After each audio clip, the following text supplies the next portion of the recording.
Hindi nga natin tinuloy yung unang pipintura sana natin dahil hindi nga bagay mga mare at eto napakaganda nga ng kinalabasan. Tapos na rin pala sila dito sa pagbubuhos nga ng lupa sa hollow block at talagang gaganda nga rin ng kinalabasan. Mas naging maaliwalas nga mga mare, tamang tama nga to kapag nagtanim na. Sayang nga din mga mare yung tanim natin sili dahil napakamahal nga daw ng sili ngayon, maabot yata ng 500. Sa inyo ba mga mare magkano? Ay nako mga mare, etong hito na to kagabi pa tong maingay. Gugulat nga kami nung una, akala nga namin kung bakit nga maingay yung pala hito yun. Talagang kumakalabog nga yung timba at eto pinirito nga rin pala ni Kuya Richard tapos gagataan to. Masarap din kasi ang ganitong luto nga dito, minsan adobo naman, ganun o kaya naman inihaw para sa pulutan. Nung mga oras nga na to ay nasa eskwelahan nga ako mga mare at eto nga sige napakatahimik nga lang sa duyan. Eto kasi ang nakakatuwa kay Gael mga mare, basta hindi siya gutom ay talagang tahimik nga lang yan at hindi ka mahihirapang alagaan. Pero kahit saan mapakulong-kulong at duyan ay talagang nakakapit na akala mo talaga ay mahuhulog siya. At eto na nga si Kuya Richard, iluluto na nga itong hito. Alam ko marami rin talaga hindi kumakain mga mare ng hito. Kayo ba kumakain kayo ng hito at anong paborito nyo luto dito? Ako kasi mga mare, kumakain ako nito mapainihaw, prito, ginataan, paksiw, lahat ng luto kinakain ko mga mare pagdating sa hito. Pakadami nga ni Kuya Richard inilagay mga mare Ricardo para mawala nga yung langsa. At pagkatapos naman nun, etot nilagay na nga rin yung gata. Habang abala nga sila dyan mga mare, etong si Ran ay busy nga rin dito sa kabila. Hindi na nga rin pala ako nagpahatid nga kaninang umaga kasi nga ayun tulog pa nga ulit sila Gael. Okay na nga rin sana ito mga mare pintura, kaya nga lang ayun nga't nasudsud nga nung nakaraan nga dahil nga ginawa itong kisame. Maganda rin naman nga ito mga mare yung pipinturahan mo nga lang dahil maganda rin naman nga ang pagkakagawa at green nga pala ang napili nga nating kulay kasi yung kahapon talagang napakatapang hindi bagay. Ito na rin kasi mga usong-usong nga ngayon mga mare kung wala ka pang sapat nga na pera pang pa-tiles. Dahil maganda rin naman nga ito mga mare, tingnan nyo konting pahid nga lang, kitang-kita nyo naman nga napakaganda ng kinalabasan. Mas naging maganda nga at maaliwalas nga to dahil light color nga lang ito. Dahil kung tinuloy nga natin yung kahapong kulay ay tiyak mga mare hindi nga ito maganda. Pero ayun nga mga mare, buti na lang hindi nga natin tinuloy kasi talagang hindi siya maganda sa mata. Minsan talaga may mga bagay na hindi nga natutuloy dahil napupunta nga tayo sa mas maganda. Nung mga oras nga na nag-chat na nga rin siya sa akin na hindi niya nga daw ako masusundo kasi tatapusin niya nga daw ang pagpipintura. Kaya ayun, nag-jeep na nga lang din ako at nag-tricycle na nga lang ako pag uwi. Yung kasing third year mga mare, hindi nga rin biro yung mga gawain kasi may research nga kami. Sino nakaka-relate sa research at talagang nakakatakot yun. Medyo kabado ako 20 mga mare. Alam niyo naman mahirap ang research at kaya kinakabahan nga ako baka hindi nga namin maipasa. Pero syempre pag ginawa mo naman yung best mo mga mare ay tiyak ay magkakaroon nga yun ng bunga. At eto ang sira, napakaganda nga ng pagkakagawa at napakadali nga lang din ito i-apply. Ayan nga tapos na nga mga mare. Tingin nyo ba bumagay nga itong pintura nga natin dito? Ayusin na rin kasi natin to dahil nga itong okay nga natin ay dito nga rin tayo maglalay. Kasi talaga ang daming gusto nga bumili nga nung pinus nga natin ng mga damit. Hanggang ngayon nga marami pa rin talaga nagchat at nagmamay. Napakaganda nga mga mare na itsura niya na ngayon. At eto nga't bumili rin pala kami ng cabinet kaya nga lang 3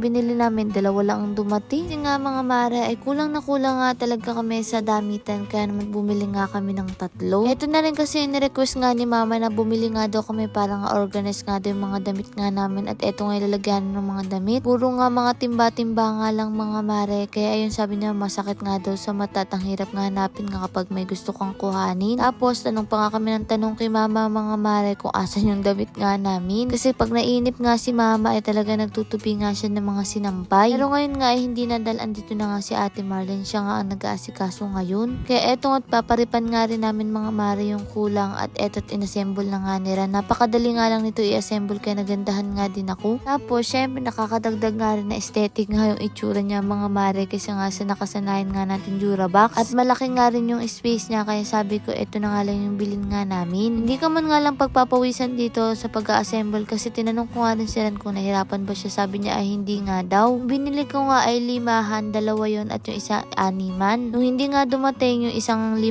mga mare at eto't matatapos na nga rin. Di ba ang ganda ng kulay? Iba rin kasi nga ang ganda ng bahay kung marami kang paglalagyan dahil na-organize mo nga yung mga gamit-gamit. Kaya sabi nga namin sa kabila ay dapat maganda nga dun at hindi na nga mga mare maraming gamit. Kung marami nga man mga mare ay dapat may cabinet nga siya. At eto pala itsura niya kapag nga nabuo mo. Tinong niyo man si Chuchu nakaharang pa dito. Nakikichismis nga rin mga mare na parang natatakot at yan nga at pinasok na nga ni Ran. Magaan nga rin pala siya mga mare at eto si mama naman sobrang excited na nga yung mga oras nga na yan. Lagi niya kasi sa akin sinasabi yan, kaya lang palagi ko nga nakakalimutan dahil sa sobrang busy ko nga din. Ayan nga mga mare, sa wakas nabili ko at naikabit na nga ni Ran dito. Tamang-tama nga lang din yung height nga mga mare dito. Ayan nga si mama. Sayang nga lang, kinulang pa nga ng isa pero sakto lang naman yung space nga niya dito. Pagkatapos nga inilagay na ito, pwede na nga rin yung mga damit at eto nga yung itsura niya, diba? Mas organized na nga kaysa nga kanina. Lord, maraming salamat po sa lahat ng blessing at syempre sa inyong mga mare. Paano ba yun? Bukas na lang ulit.